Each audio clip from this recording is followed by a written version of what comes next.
আসসালামু আলাইকুম সবাইকে। আজকের পদার্থবিজ্ঞান ক্লাসে সবাইকে স্বাগতম জানাচ্ছি। আজকে আমাদের অধ্যায় 2 ভেক্টরের উপর সেকেন্ড লেকচার। আজকে আমরা পূর্ব ভেক্টরের উপাংশ এবং সেই সাথে কিছু প্রবলেম সলভ করব। উপাংশ জিনিসটা আসলে কি? আমরা আগের ক্লাসে দেখেছি যে দুটো ভেক্টর, ধরি পি ভেক্টর আর কিউ ভেক্টর যদি থাকে, সেটাকে আমরা একসাথে আর ভেক্টর হিসেবে প্রকাশ করতে পারি। তার মানে P plus Q equals to হচ্ছে আর, যেখানে আর হচ্ছে আমার লব্ধি। এখন উল্টোটাও সম্ভব। উল্টোটা কীরকম? আরকে আমরা পি প্লাস কিউ দুটো ভেক্টরে প্রকাশ করতে পারি।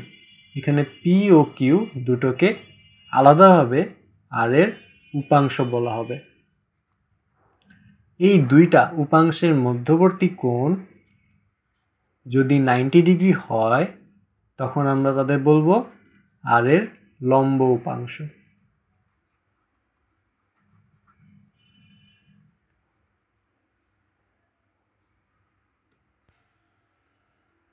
এবার আসো আমরা যদি একটা সমকোণী ত্রিভুজ অঙ্কন করি, যেখানে একটা বাহু হচ্ছে পি ভেক্টর আর একটা বাহু হচ্ছে কিউ ভেক্টর। আমরা জানি ভেক্টরের যোগ জ্যামিতিক উপায় ফলো করে, সো পি আর কিউ ভেক্টরের যোগফল হচ্ছে আর ভেক্টর।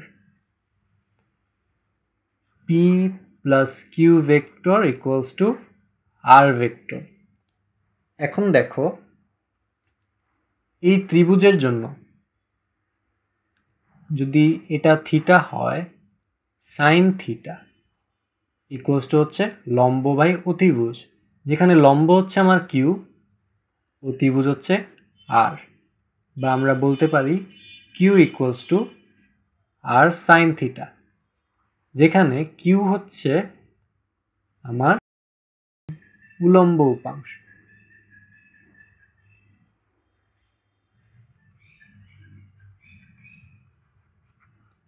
একইভাবে কস থিটা ইকুয়ালস টু ভূমি ডিভাইডেড বাই অতিভুজ, তাহলে ভূমি হচ্ছে পি, অতিভুজ হচ্ছে আর, অথবা আমরা লিখতে পারবো পি ইকুয়ালস টু হচ্ছে আর কস থিটা। এখানে পি কে বলা হয় হচ্ছে আনুভূমিক উপাংশ।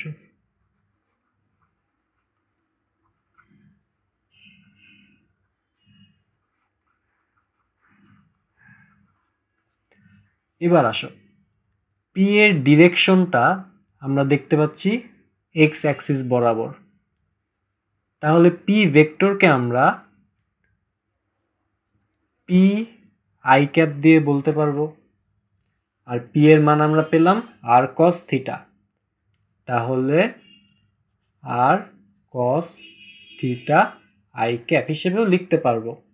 সেমভাবে কিউ ভেক্টর হচ্ছে কিউ ভেক্টরের মান ইন্টু কিউ ভেক্টরের দিকে একক ভেক্টর, সেটা হচ্ছে জে ক্যাপ, বা আমরা লিখতে পারবো R sine theta J cap. তাহলে R equals to P plus Q কে আমরা লিখতে পারবো R cos theta I cap plus R sine theta J cap, যেখানে আর কস থিটা হচ্ছে তার আনুভূমিক উপাংশ এবং আর সাইন থিটা হচ্ছে তার উলম্ব উপাংশ। এরপর আসো একটা ম্যাথ সলভ করি। একটি ভেক্টরের মান 10 একক, মান দিছে 10 একক, ভূমির সাথে 30 ডিগ্রি কোণে আছে, আনুভূমিক ও উলম্ব উপাংশ নির্ণয় করো। তার মানে একটা ভেক্টর, তার মান হচ্ছে 10 একক, ভূমির সাথে, এটা ভূমি হলে এটা সেই ভেক্টর, সেটা 30 ডিগ্রি অ্যাঙ্গেলে আছে। তা আমরা যদি এক্স ওয়াই অ্যাক্সিস কল্পনা করি এবং কালারটা যদি একটু চেঞ্জ করি, ধরো হলুদ, তাহলে আনুভূমিক উপাংশ হবে হচ্ছে এই বরাবর, ধরি সেটা হচ্ছে পি, উলম্ব উপাংশ এই বরাবর, ধরি সেটা কিউ। তাহলে পি এর মানটা কত? পি এর মান হচ্ছে 10 cos 30 ডিগ্রি, অথবা 5√3 একক। আবার কিউ এর মান কত? কিউ হচ্ছে 10 sin 30 ডিগ্রি অথবা 5 একক। যেহেতু উপাংশ একটা ভেক্টর, তাহলে পি হচ্ছে 5√3 i ক্যাপ আর কিউ ভেক্টর হচ্ছে 5j ক্যাপ। এটাই হচ্ছে আমার অ্যান্সার। এর পরের প্রশ্নে আসো, লন রোলার টানা সহজ নাকি ঠেলা সহজ? আমরা যদি একটা লন রোলার ড্র করি, ধরো এটা হচ্ছে কেস 1, কেস 1 টানা, আর এটা হচ্ছে কেস 2 ঠেলা। ধরি এটা একটা লন রোলার একটা সারফেসের উপর, এটা আরেকটা লন রোলার একটা সারফেসের উপর। এই লন রোলারটাকে আমরা হচ্ছে এফ ফোর্সে টানছি আর এটাকে এফ ফোর্সে ঠেলা দিচ্ছি। আমাদের বোঝার সুবিধার্থে ফোর্সটাকে আমরা একটু সামনে নিয়ে নিলাম, তাহলে এইদিকে হচ্ছে আমাদের এফ। এবার আসো, আমরা জানি আমরা হচ্ছে যে কোনো ভেক্টরকে দুটো উপাংশে ভাগ করতে পারবো। তো এইদিকে ধরি যদি থিটা অ্যাঙ্গেল ক্রিয়েট করে, এই বরাবর কাজ করবে F cos theta. F cos theta আমাকে সামনে এগিয়ে নিয়ে যাচ্ছে, আর এদিকে কাজ করবে এফ সাইন থিটা। এবং লন রোলারের নিজস্ব একটা ওজন আছে, সেটা হচ্ছে ডাব্লিউ। তাহলে আপাত ওজন মানে টানার সময় আমি যেই ওজনটা ভাববো, ডাব্লিউ প্রাইম ইকুয়ালস টু হচ্ছে W minus F sign theta. অর্থাৎ লন রোলারের মূল ওজনের চেয়ে আমি কম ওজন অনুভব করব, তার মানে আমার ওজন মনে হবে হচ্ছে কম। একইভাবে এই ফোর্সকে আমরা দুটো উপাংশে ভাগ করতে পারি। যদি এটা থিটা অ্যাঙ্গেল হয়, এটা এফ কস থিটা, এটা এফ সাইন থিটা। একই সাথে লন রোলারের নিজস্ব ওজন ডাব্লিউ বিদ্যমান। এবার আপাত ওজনটা কত? আপাত ওজন equals to W plus F sign theta, অর্থাৎ লন রোলারের মূল ওজনের চেয়ে বেশি অনুভূত হচ্ছে। কোন ব্যাপারটা সহজ? যখন ওজন কম মনে হবে, তার মানে লন রোলার ঠেলার চেয়ে টানা সহজ। আবার প্রশ্ন এরকম আসতে পারে, লন রোলার টানা বা ঠেলা কোনটা বেশি কার্যকর? লন রোলারের কাজ হচ্ছে মাটিকে সমান করে, তো মাটির উপর যত বেশি বল প্রয়োগ হবে সেটা তত বেশি সমান হবে। সেই ক্ষেত্রে আমার আপাত ওজন যখন বেশি হবে তখন হচ্ছে তা বেশি কার্যকর, অর্থাৎ ঠেলা বেশি কার্যকর। এবার আসো, P1 to 5 বিন্দুর অবস্থান ভেক্টর নির্ণয় করো। যদি আমরা অ্যাক্সিস ড্র করি, এটা এক্স, এটা ওয়াই, এটা জেড, এটা হচ্ছে ও পয়েন্ট, এটা হচ্ছে পি পয়েন্ট। পি পয়েন্ট হচ্ছে 1, 2, 5। আমরা জানি যে এক্স অক্ষ বরাবর যে উপাংশ কাজ করে সেটা হচ্ছে আই ক্যাপ, ওয়াই অক্ষ বরাবর যে ইউনিট ভেক্টর কাজ করে সেটা হচ্ছে জে ক্যাপ, আর জেড অক্ষ বরাবর যেটা কাজ করে সেটা হচ্ছে কে ক্যাপ। তো ওপি ভেক্টর যখন আমরা লিখব, আমরা জানি যে 1 to 5 বিন্দু পর্যন্ত যেতে আমাদের এক্স অ্যাক্সিস বরাবর 1 ইউনিট, ওয়াই অ্যাক্সিস বরাবর 2 ইউনিট, পরে জেড অ্যাক্সিস বরাবর 5 ইউনিট যেতে হবে। সো এক্স অ্যাক্সিস বরাবর 1 ইউনিট গেলাম, তার সাথে আই ক্যাপ, তারপর ওয়াই অ্যাক্সিস বরাবর 2 ইউনিট, তার সাথে জে ক্যাপ, ফাইনালি কে জেড অ্যাক্সিস বরাবর 5 ইউনিট, তার সাথে কে ক্যাপ। তো ওপি হচ্ছে আমার পি বিন্দুর অবস্থান ভেক্টর।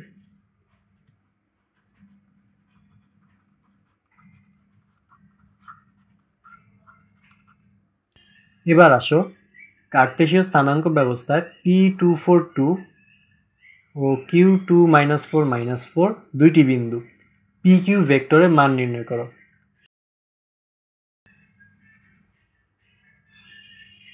কার্তেশীয় স্থানাঙ্ক ব্যবস্থায় ও ধরি এটা একটা পি বিন্দু, এটা একটা কিউ বিন্দু, এটা হবে হচ্ছে ওপি ভেক্টর, ওপি ভেক্টর, আর এটা হবে হচ্ছে ও কিউ ভেক্টর। ও কিউ তার মানে ও বিন্দু হচ্ছে শুরুর বিন্দু, কিউ বিন্দু হচ্ছে শেষের বিন্দু।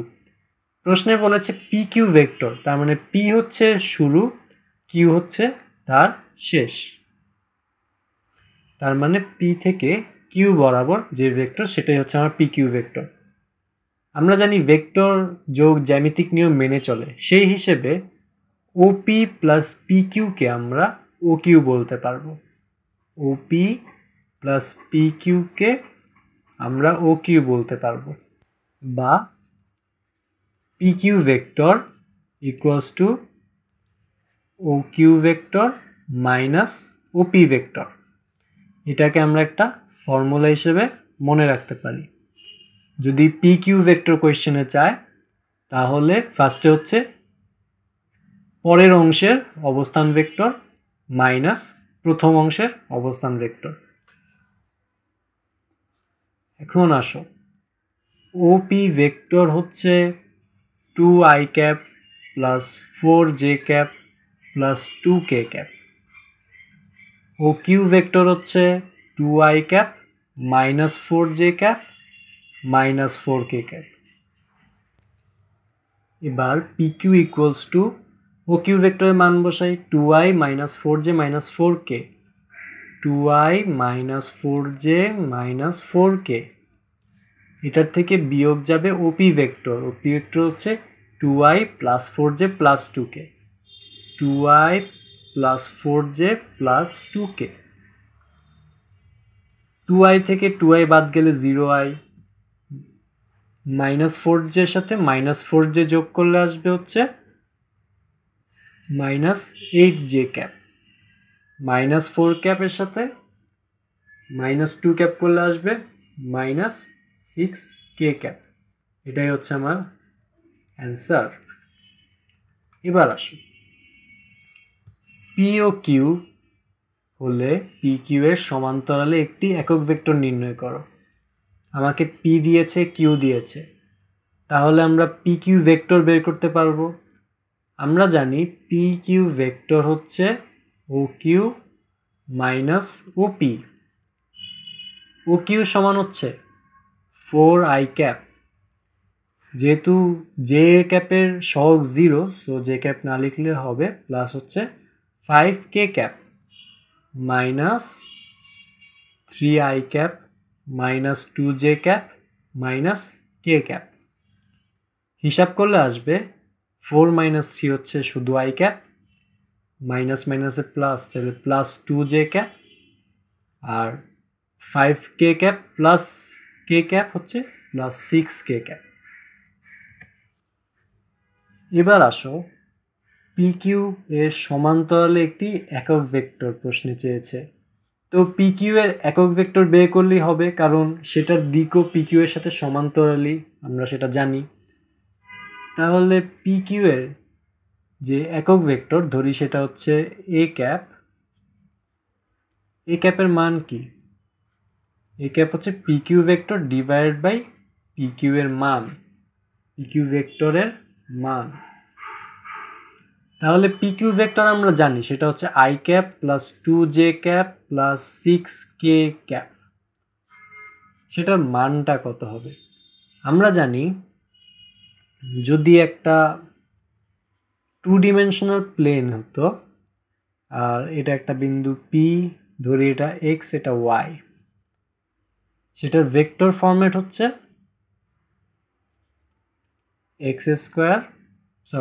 xi cap plus yj cap.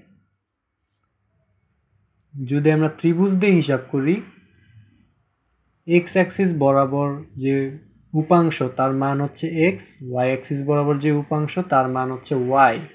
তাহলে পি এর মান হচ্ছে √(x² + y², পিথাগোরাস ফর্মুলা থেকে আমরা পাই। একইভাবে পি ভেক্টর যদি xi, yj, zk হয়, তাহলে পি এর মান হবে হচ্ছে √(x² + y² + z²। তাহলে পি কিউ এর মান হচ্ছে √(1² + 2² + 6²। হিসাব করলে আসবে 1/√41 i cap 2j cap plus 6k cap। এটাই হচ্ছে আমার পি কিউ এর সমান্তরালে একক ভেক্টর। এবার আসো, প্রশ্নে বলেছে লব্ধির মান ও দিক নির্ণয় করতে। এই চিত্র অনুযায়ী আমরা লব্ধি কেমনে বের করব?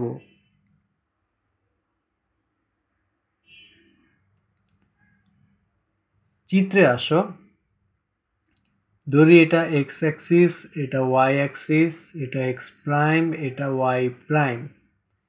ধরি এটা হচ্ছে পি ভেক্টর, এটা কিউ ভেক্টর, এটা আর ভেক্টর, এটা S vector.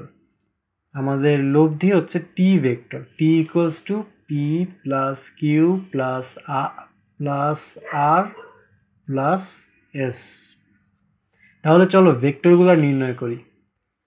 P equals to, দেখো শুধু এক্স অ্যাক্সিস বরাবর 100 নিউটন, তাহলে আমরা ডিরেক্ট লিখতে পারবো সেটা হচ্ছে 100 আই ক্যাপ।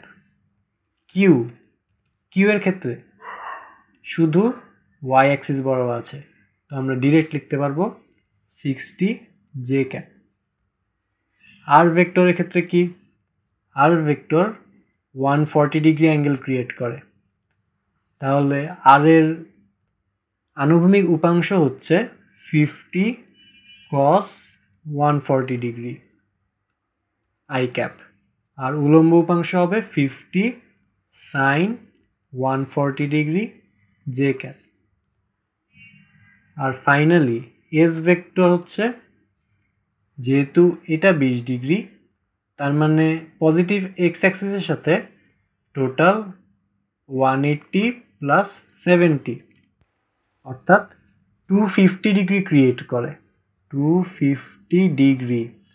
তাহলে আনুভূমিক উপাংশ হবে হচ্ছে 40 cos 250 ডিগ্রি আই ক্যাপ, এবং উলম্ব উপাংশ হবে 40 sin 250 degree J cap. Ultimately T vector হচ্ছে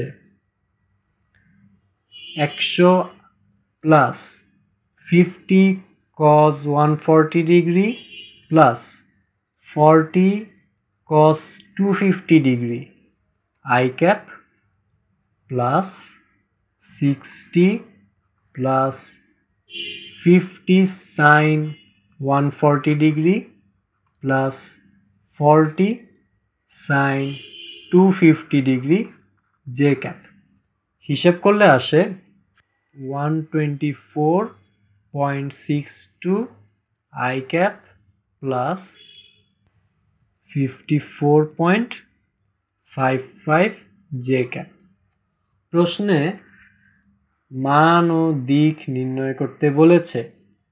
সো টি ভেক্টরের মান হচ্ছে √124.62 whole square plus 54.55 square, which is equal to 136.03। এবার দেখো কোয়েশ্চেনে দিকের কথাও বলেছে।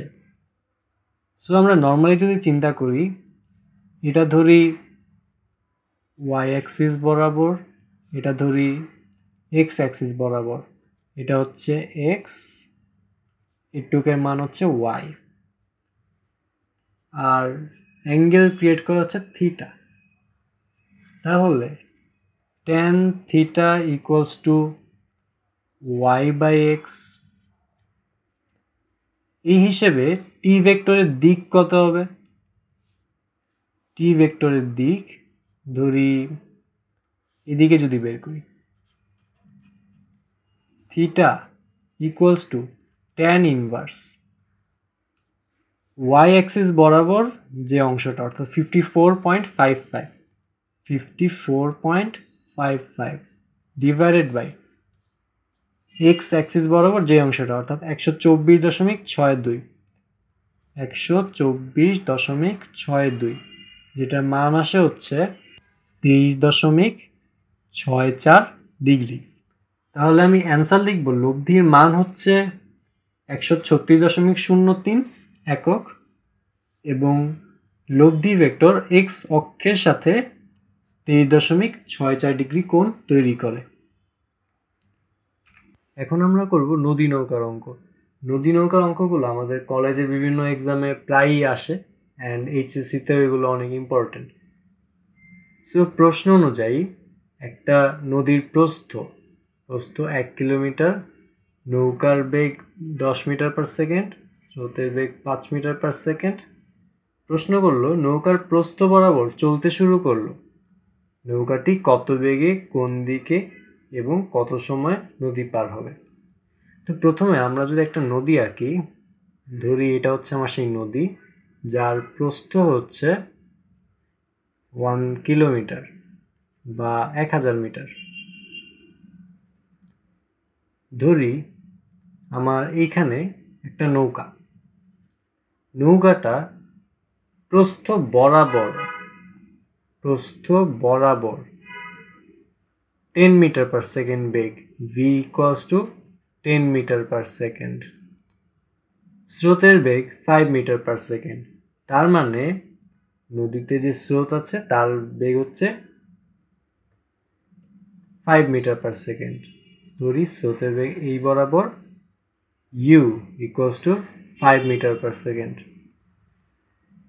তার মানে এই যে দুটো ভেক্টর তাদের একটি লব্ধি থাকবে, সেই লব্ধিটা ধরি এই বরাবর, সেই লব্ধিটা ধরি w। আমরা জানি u যদি একটা ভেক্টর হয় আর এই বরাবর যদি আমরা x অ্যাক্সিস, এই বরাবর y অ্যাক্সিস ধরি, u ভেক্টরকে আমরা বলতে পারবো 5i ক্যাপ। একইভাবে v ভেক্টরকে আমরা বলতে পারবো 10j ক্যাপ। অর্থাৎ নৌকার যে লব্ধি বেগ আমরা দেখতে পাবো w, সেটা হবে হচ্ছে u vector plus v vector which will equal to 5i cap plus 10j cap. তাহলে কত বেগ আমরা যদি বের করি অর্থাৎ w এর মান যদি বের করি, সেটা হবে √5 square plus 10 square which is equal to 5√5 metre per second. এবার কোন দিকে আমরা বের করব অর্থাৎ অ্যাঙ্গেল বের করব। w আমার স্রোতের সাথে যে অ্যাঙ্গেল ক্রিয়েট করে সেটা হচ্ছে থিটা। তাহলে থিটা হবে tan ইনভার্স লম্ব বরাবর হচ্ছে আমার v অর্থাৎ 10 divided by 5 which will equal to 63.43 degree. প্রশ্নে আরো বলেছে কত সময়ে নদী পার হবে। আমরা দেখি যদি আমার ডাব্লিউটা এই বরাবর হয়, তার মানে আমার এই বরাবর ডিস্টেন্সটা বের করতে হবে টোটাল টাইম বের করার জন্য। সেই ক্ষেত্রে আমরা এই অ্যাঙ্গেলটা জানি, ধরি এটা একটা ত্রিভুজ ও এ বি, যেখানে ও হচ্ছে আমার এই যে এই স্টার্টিং পয়েন্টটা। ও এ বি ত্রিভুজের এ বি হচ্ছে নদীর প্রস্থ অর্থাৎ 1000 মিটার। আমার দরকার হচ্ছে ও বি, তার মানে আমরা যদি সাইন দেই তাহলে sine theta equal to A B divided by O B, বা O B equal to A B divided by sine theta, অর্থাৎ 1000 ডিভাইডেড বাই সাইন 63.43 ডিগ্রি। এটা আসবে হচ্ছে 1118.08 মিটার। আমরা জানি t equals to distance by velocity, বা 1118.08 divided by velocity হচ্ছে আমরা w ইউজ করব 5√5। এটা হিসাব করলে আসবে হচ্ছে 100 সেকেন্ড। এই কোয়েশ্চেনটা আমরা আরেকটা ডিফারেন্ট ওয়েতে সলভ করতে পারি। সেই ওয়েটা হচ্ছে উপাংশের ব্যবহার। সেটা কীরকম?